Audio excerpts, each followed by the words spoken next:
Bueno, comenzamos a ver ahora la parte correspondiente a osciloscopios digitales. En esta oportunidad lo que vamos a ver son algunas generalidades, un diagrama en bloques de un osciloscopio digital moderno típico, una comparación entre los osciloscopios digitales versus los osciloscopios analógicos, las especificaciones principales de un osciloscopio digital, esto es su ancho de banda y la frecuencia de muestreo, algunas cuestiones relativas a el tema del muestreo y la ventana y la capacidad de la memoria intermedia de un osciloscopio digital. Bien, en primer lugar, los osciloscopios digitales modernos de alguna manera replican el aspecto que tiene un osciloscopio analógico. Es decir, hay un conjunto de controles que tienen que ver con lo que sería el eje Y, con un par de selectores que regulan la sensibilidad de cada canal en caso de que el osciloscopio sea un osciloscopio de dos canales. Esos controles se encuentran agrupados en una región del panel. Lo mismo hay también un conjunto de controles que corresponden a lo que sería el disparo de la base de tiempos y un conjunto de controles correspondientes a la base de tiempo propiamente dicha. Se agregan además un conjunto de controles, un menú, que tiene que ver con habilidades que tienen los osciloscopios digitales, que normalmente no están presentes en un osciloscopio analógico común, y normalmente a la derecha del display suele haber una serie de botones o pulsadores que permiten desplegar un menú sobre la pantalla con información relacionada al funcionamiento del instrumento. Bien, los primeros osciloscopios digitales que aparecieron utilizaban pantallas monocromáticas, pero enseguida comenzaron a aparecer comercialmente osciloscopios con pantalla en colores. La mayor parte de los osciloscopios digitales modernos tienen justamente pantallas en colores. Aquí tenemos una imagen de un osciloscopio digital de una línea económica, pero bueno, ya tiene pantalla en colores. Hay, digamos, lo último que hay en instrumentos de este tipo son los osciloscopios con pantalla ancha. Es decir, un osciloscopio que tiene una pantalla con una relación de aspecto donde es más ancho que en un osciloscopio normal. La razón de ello es que, bueno, como lo mencioné hace un ratito, normalmente hay un menú que se puede desplegar sobre la pantalla con información acerca de el funcionamiento y el ajuste del instrumento. Y dado que ese menú ocupaba parte de la pantalla, había una parte que quedaba desperdiciada, entonces los fabricantes han solucionado este problema utilizando una pantalla más ancha, o sea que aún con el menú desplegado tienen una cierta cantidad de divisiones horizontales útiles. Son los osciloscopios con pantalla ancha. Bueno, vamos a ver un diagrama en bloques de un osciloscopio digital moderno. Esto sería, en este diagrama tenemos varias secciones o partes, las vamos a describir brevemente. En primer lugar hay un amplificador atenuador, que en esencia es exactamente igual al amplificador atenuador de un osciloscopio analógico, ¿sí? Lo que puede cambiar en todo caso es que el atenuador, en lugar de ser un selector mecánico rotativo, es un selector electrónico, pero por lo demás tiene las mismas funciones y características del amplificador atenuador de un osciloscopio analógico convencional. A continuación está lo que prácticamente define las características principales de un osciloscopio digital, que son el sistema de muestreo, retención y el conversor analógico digital. Todo osciloscopio digital básicamente es un instrumento que toma muestras de la señal de entrada, las convierte mediante un conversor AD en información digital y las almacena en una memoria intermedia. Bien, las principales características en cuanto a ancho de banda, respuesta en frecuencia, frecuencia de muestreo y demás de un osciloscopio digital quedan definidos por estos elementos. Bien, hay una memoria intermedia justamente en la cual se cargan los datos que se convierten en el conversor AD. Tiene una característica que ya la vamos a explicar. Bien, igual que en un osciloscopio analógico hay un sistema de disparo de la base de tiempos. Este sistema de disparo es muy parecido al sistema de disparo de un osciloscopio analógico, pero normalmente los osciloscopios digitales contienen una serie de modos y funciones referidas al disparo que son mucho más, digamos, hay muchas más posibilidades de trabajar con el disparo que en un osciloscopio analógico, pero en esencia es básicamente muy parecido. La base de tiempos es radicalmente distinta, porque en un osciloscopio analógico la base de tiempo es básicamente un generador de diente de sierra. En un osciloscopio digital la base de tiempo básicamente es el clock de todo el circuito digital. Entonces, bueno, básicamente es un generador de clock controlado normalmente por un cristal para asegurar la estabilidad en frecuencia, y bueno, y es eso, y nada más que eso. Bien, los datos que se capturan mediante el muestreo y que se convierte después en un dato digital en el conversor y se almacenan en la memoria, sirven para poder reconstruir la imagen en una pantalla, ¿sí? La pantalla de estado sólido que tiene habitualmente un osciloscopio digital moderno. Esa pantalla se controla mediante un driver, ¿sí? Pero bueno, hay todo un sistema de procesamiento de datos que normalmente está asociado a un módulo de cálculo, un módulo matemático, que permiten convertir un osciloscopio digital en un instrumento de medición que va mucho más allá de lo que es un instrumento analógico, ya que hay muchas cosas que se pueden hacer con un osciloscopio digital que no son posibles de hacer con un osciloscopio analógico. Y ello se debe, en principio, a el módulo de cálculo matemático, ¿sí?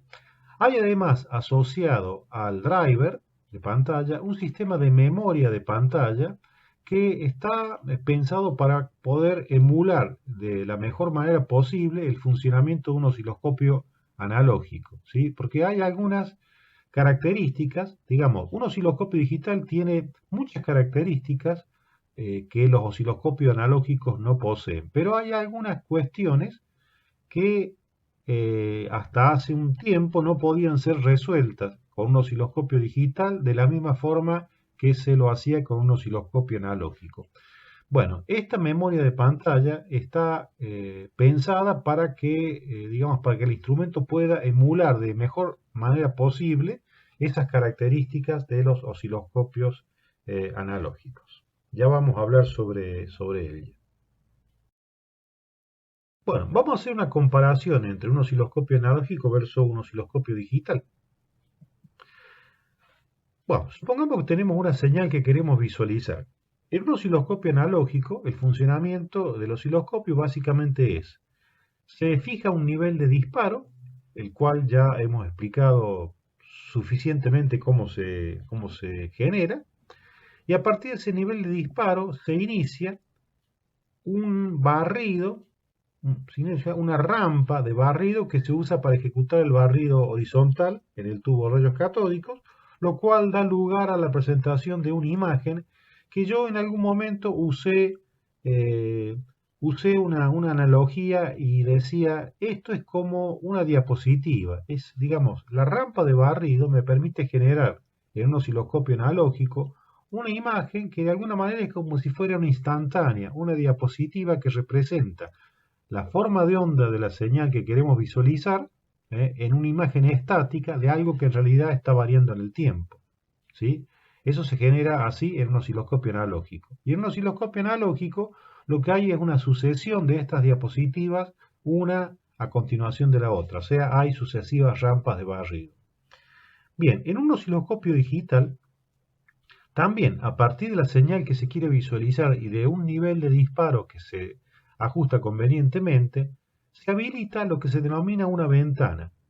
Una ventana. La duración de la ventana, de esta ventana, es análoga a la duración de la rampa de barrido de un osciloscopio analógico. El control de tiempo por división que tiene la base de tiempo del osciloscopio digital, lo que hace es ajustar el tiempo que dura esta ventana, de manera análoga a como el control de tiempo por división de un osciloscopio analógico, fija la duración de la rampa. Ahora bien, dentro de ese tiempo de ventana, se procede a tomar muestras de la señal mediante un sistema de muestreo.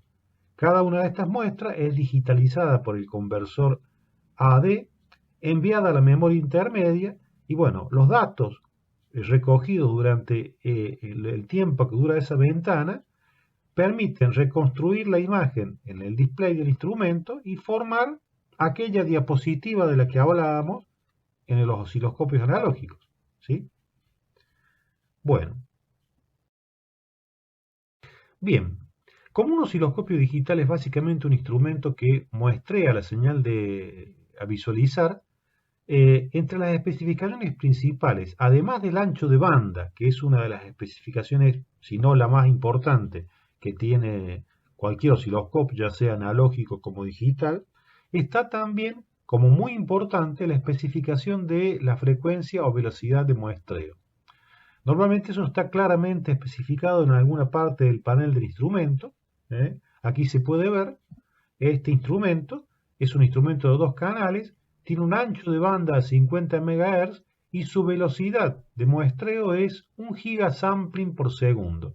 Bien, 1 giga es son 10 a la 1000 millones. Sampling es muestras por segundo. 1 gigasampling por segundo. Es la cantidad de muestras por segundo que es capaz de tomar el sistema de muestreo del osciloscopio. Aquí tenemos otro ejemplo. En este caso es un osciloscopio que tiene el mismo ancho de banda, tiene más ancho de banda que el que se mostró recién, 70 MHz, pero su velocidad de muestreo es exactamente la misma. Bien. ¿Cómo es el tema este del muestreo? Bueno, digamos que un esquema un poquito más detallado del sistema de muestreo, disparo y memoria sería como lo que se muestra en pantalla. Entonces hay un sistema de ventanas asociado al control de tiempo por división y en el tiempo que dura la habilitación de esa ventana se ejecuta el muestreo de la señal de entrada que se convierte en el conversor AD y se envía a la memoria intermedia. ¿Sí? Bien, esto repite exactamente lo que acabamos de decir. El tiempo de ventana y la cantidad de muestras ejecutadas dentro de lo que dura ese tiempo de ventana. Bien, en realidad el proceso de muestreo es un proceso de toma de muestra, ¿sí? La cual se puede hacer, por ejemplo, con un sistema como el que se muestra acá en esta diapositiva. Eso puede ser ejecutado mediante una llave analógica que se cierra mediante un pulso, el pulso de muestreo. Se toma la muestra se almacena en algún elemento. Ese elemento de almacenamiento puede ser un capacitor, ¿sí? Y a continuación se abre la llave analógica y el conversor analógico digital ejecuta la conversión en un periodo que coincide con el periodo durante el cual se retiene la información en el elemento de almacenamiento. Entonces hay un periodo de toma de la muestra, que puede ser muy breve, seguido de un tiempo de retención más conversión, que puede ser mayor, porque esto va a depender de la velocidad con la cual el conversor AD puede ejecutar la conversión, ¿sí? Entonces hay un proceso de muestra, retención y conversión. Bien, el tiempo total, la suma de el tiempo de muestreo más el tiempo de retención más conversión, este tiempo total, T sub S, la inversa de T sub S resulta ser la frecuencia de muestreo, ¿sí? O sea, la especificación que se mostró en la diapositiva anterior sale justamente de acá. Bien, se sabe que para, digamos, poder reconstruir una señal a partir de las muestras de la misma, el teorema del muestreo dice que la velocidad de muestreo debe ser tal que la frecuencia de muestreo, f sub s, frecuencia de sampling, debe ser como mínimo 2 veces la frecuencia de la señal. O sea, la frecuencia de muestreo como mínimo debe duplicar la frecuencia de la señal. Esto es un límite máximo. En general debería ser bastante más, ¿sí? Y normalmente en los osciloscopios digitales esto es así. Ustedes observen que en la diapositiva que mostramos anteriormente teníamos un osciloscopio, por ejemplo, de 50 MHz de ancho de banda. Entonces, de acuerdo al teorema del muestreo, la frecuencia de muestreo debería haber sido, si es 50 MHz, 100 MHz, ¿sí? Sin embargo, la especificación que pudimos ver decía que la frecuencia de muestreo era un gigasampling, era 10 veces más, ¿sí? Bueno, esto siempre es necesario. Normalmente no se puede trabajar justo en el límite, se trabaja en un valor de frecuencia de muestreo bastante más elevada. Bien, ¿qué característica debe tener la memoria intermedia? ¿Sí? La memoria intermedia, este bloque, tiene que almacenar la cantidad de datos suficiente como para poder, a partir de los datos almacenados en la misma, reconstruir la señal emulando el barrido de un osciloscopio analógico, ¿sí? Entonces, cada muestra debe ser digitalizada con tantos bits como sean necesarios para garantizar la resolución vertical requerida. Y a su vez, la memoria intermedia debe almacenar una cantidad de muestras suficiente para conseguir la resolución horizontal necesaria o especificada. ¿Qué sería lo necesario? Bueno, la pantalla de un osciloscopio, ya sea un osciloscopio analógico o digital, normalmente tienen una gratícula que tiene 8 divisiones en sentido vertical, cada una de 1 centímetro, y como mínimo 10 divisiones útiles en sentido horizontal. Si el osciloscopio es de pantalla ancha, puede tener un poco más, pero digamos, tomamos como referencia lo clásico. 8 divisiones vertical, 10 divisiones en sentido horizontal. En un osciloscopio analógico, el grosor del trazo sobre la pantalla está en torno a entre los 0,2 y 0,3 milímetros, cuando el haz está bien enfocado. Entonces, en sentido vertical, la resolución debería ser entre 266 puntos, cuando el grosor del trazo es 0,3 milímetros, a 400 puntos, cuando el grosor del trazo es 0,2 milímetros. Esos serían valores típicos, ¿sí? Entre, digamos, estos dos valores de grosor típico, ¿sí? Entonces que el conversor AD debería ser al menos de una resolución de, bueno, con 8 bits daría 256 puntos, ¿sí? Con 9 bits, 512 puntos. O sea, yo digo una resolución mínima de entre 8 y 9 bits. Mejor 9, ¿sí? Pero podría ser de 8 si el osciloscopio no es muy, digamos, si no tiene un osciloscopio económico, por ahí con un conversor de 8 bits es suficiente. Si ya el instrumento es de más calidad, el conversor AD tiene más bits, por ejemplo 9. Inclusive pueden tener más, 10 por ejemplo. Bien, la resolución horizontal debería ser como mínimo la misma, ¿sí? Se suele usar un poco más, por ejemplo 1000 puntos en el sentido horizontal. Ahora, si los osciloscopios de 2 canales, se necesitarán 2000 puntos, es decir, 1000 para cada canal. La capacidad de la memoria intermedia debería ser entonces 2000 posiciones de 9 bits cada una. Esas serían las características de la memoria intermedia de un osciloscopio digital típico. Bueno, entonces, tenemos un tiempo total de captura que se puede ajustar desde el panel del instrumento mediante el selector de tiempo por división, y durante ese tiempo total de captura hay que recoger una cierta cantidad de muestras que deben ser almacenadas en la memoria intermedia. En el ejemplo que dimos, por ejemplo, 2000 muestras.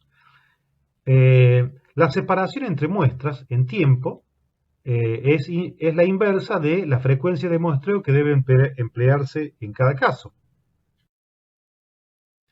El valor de la longitud total del tiempo de captura viene dada por esta expresión, en la cual n sub s es el número de muestras almacenadas en la memoria, es decir, la capacidad de la memoria.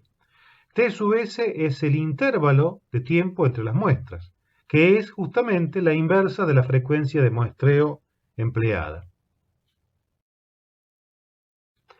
Obviamente, como el número de datos n sub s es siempre el mismo, pero el tiempo total de captura es variable, la frecuencia de muestreo no puede ser siempre la misma. ¿Cuál sería el valor del tiempo total de captura para el cual la frecuencia de muestreo es la máxima especificada? Vamos a suponer lo siguiente. Supongamos que la frecuencia máxima de muestreo de un osciloscopio digital de 40 MHz es de 200 megasampling por segundo y que la capacidad de memoria, n sub s, es de 2000 puntos de muestra. También supongamos que la base de tiempos del osciloscopio se puede ajustar entre 0,5 segundos por división y 2 nanosegundos por división. Entonces, el tiempo total de captura, de acuerdo a lo que expresamos en la diapositiva anterior, viene a ser n sub s por t sub s. En este caso, dado que n sub s es 2000 y f sub s, que es la inversa de t sub s, es 200 megasampling por segundo, esto nos estaría dando un tiempo total de captura de 10 microsegundos. Si la pantalla del osciloscopio tiene 10 divisiones sobre el eje X, significa que un tiempo total de 10 microsegundos corresponde a un ajuste de 1 microsegundo por división en la base de tiempos. En el caso de que la base de tiempos se disponga, por ejemplo, en 10 microsegundos por división, el tiempo total de captura serán 100 microsegundos. Por ende, la velocidad de muestreo debería ser, si hacemos la cuenta, 20 megasampling por segundo. Es decir, nos vemos forzados a bajar la velocidad de muestreo. O dicho de otra forma, si mantuviéramos la velocidad de muestreo en 200 megasampling, no habría lugar en la memoria para acumular todos los datos que se recogerían. Por ende, se debe bajar la velocidad o frecuencia de muestreo. En el caso extremo, por ejemplo, de que la base de tiempo se disponga en 5 segundos por división, la cantidad de muestras por segundo debería ser tan baja que un valor, por ejemplo, de 40 muestras por segundo, o sea, extremadamente bajo. En otras palabras, la frecuencia de muestreo no siempre es la máxima, no siempre se usa la máxima especificada. Esta puede variar dependiendo de el valor de base de tiempo que seleccione. ¿Qué pasa, por el contrario, si la base de tiempo se dispone en valores menores a 1 microsegundo por división? Lo que pasa es que la cantidad de muestras tomadas no alcanza para completar los lugares en la memoria, no alcanza para completar la totalidad de los puntos que se requieren para mantener la resolución del eje X. Es decir, estaríamos tomando menos puntos de los necesarios para ocupar, en el ejemplo que dimos, los 2000 posiciones de la memoria. En ese caso, el procesador debe generar los puntos intermedios faltantes mediante interpolación. En ese sentido hay varias técnicas o algoritmos que se pueden emplear para ese fin. Mediante esas técnicas se generan los puntos intermedios y bueno, de esa forma se logra la cantidad de puntos necesarios para garantizar la resolución horizontal. Bien, como vemos, La frecuencia de muestreo no siempre es la máxima que se especifica. Ello puede llevar a una situación en la cual en algún momento ajustemos la base de tiempo a un valor tal que la frecuencia de muestreo queda por debajo del valor requerido por el teorema de Nyquist, el teorema del muestreo. ¿Qué pasa en ese caso? En ese caso aparecen lo que se denomina, o pueden aparecer lo que se denominan alias, ¿sí? Si la velocidad de muestreo empleada es insuficiente, pueden aparecer erróneamente componentes de frecuencia más bajas que la de la señal que se pretende visualizar. Estos se denominan alias y vamos a mostrar en un ejemplo práctico la aparición de este tipo de, digamos, señales espurias o alias en un osciloscopio digital.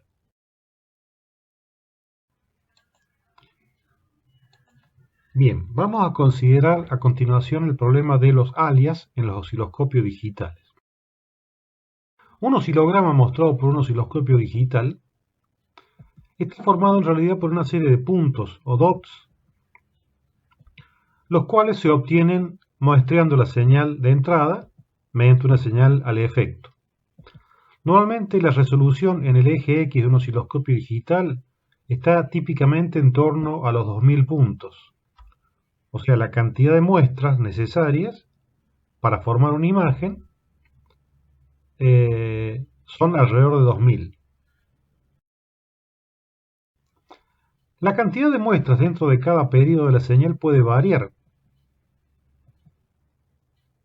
Esto puede ser debido a un aumento de la frecuencia de la señal o un incremento de la duración de la base de tiempos. Como la cantidad de puntos debe ser siempre la misma, 2000, pongamos por caso, si se aumenta la duración de la base de tiempos, luego la separación entre cada punto, entre cada muestra, lógicamente también tiene que aumentar, con lo cual la frecuencia de muestreo disminuye al aumentar la base de tiempos.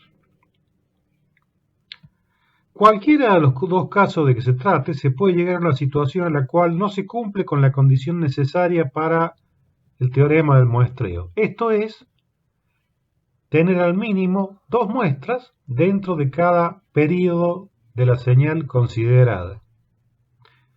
Esto puede dar lugar a la aparición de alias. Son frecuencias que están por debajo de la frecuencia real de la señal, que se generan por el hecho de utilizar una frecuencia de muestreo que esté por debajo de la frecuencia de Nyquist, o sea que no cumpla con la condición que acabamos de mencionar. Vamos a poner en evidencia esto en el clip de video que se presenta a continuación. Vamos a poner en evidencia el problema del alias en los osciloscopios digitales modernos. Tenemos acá un osciloscopio digital el cual lo hemos conectado a una fuente de señal que nos está entregando en este momento una señal senoidal cuya frecuencia es de alrededor de 10 kHz. Eso lo podemos comprobar en el instrumento, 10 kHz. Bien, si nosotros forzamos al osciloscopio a entrar en una zona de trabajo dentro de la cual no se cumple con el teorema de Nyquist, y eso lo podemos hacer modificando acá la base de tiempos, eventualmente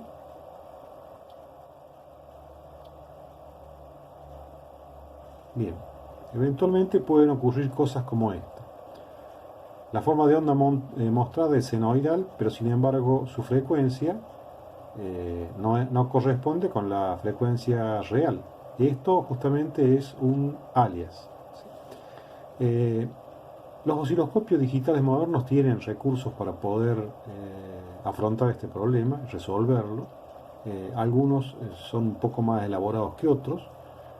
Esos recursos contemplan, por ejemplo, un sistema de filtros, pero en realidad la principal forma de afrontar este problema está fuera del osciloscopio, está en el operador y tiene que ver con algo que no por repetido deja de ser menos cierto.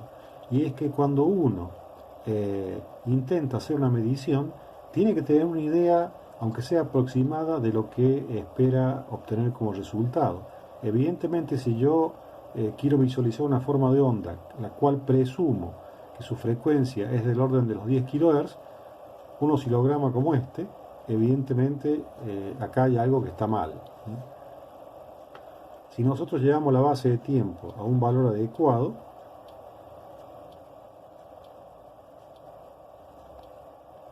este, evidentemente el problema desaparece y observamos la forma de onda correspondiente con su frecuencia correspondiente. Bien, Bien, en este punto hacemos una breve pausa.